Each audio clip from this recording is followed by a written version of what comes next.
Superstar appeal ni Boss Manny mga idol, talagang hindi pa rin nawawala. Nandyan mga kaibigan at pinagkakaguluhan po siya dyan sa New York ngayon.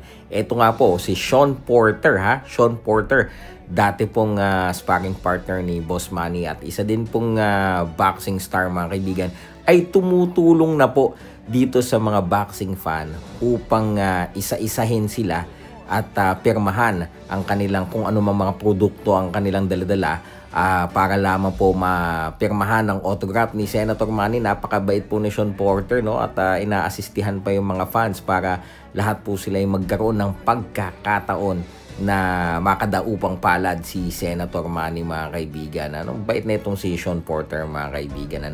At dito po nagpapakita na kahit hindi na bumabata si Sir Manny, pero yung kanyang charisma mga kaibigan, nandyan pa rin. Ito, pinagkakaguluhan, hindi po magkamayaw ang mga boxing fans dyan po sa New York. Makita lamang at makapagpapirma kay Senator Manny Pacquiao. Grabe mga idol. Ito, ayan yan po yung hinahanap ng iba Ayan bakit pinagkakaguluhan pa si Manny Pacquiao? Bakit may laban pa din kahit 46 years old na? Ito po yung dahilan mga kaibigan, dahil in demand pa rin si Boss Manny mga kaibigan. At syempre po, congratulations Senator Manny Pacquiao, dahil isa na po siyang ganap na Hall of Famer at siya po yung opisyal ng ginawaran ng pagiging Hall of Fame sa ngayon pong taong International Boxing Hall of Fame dyan po sa New York. Kasama po si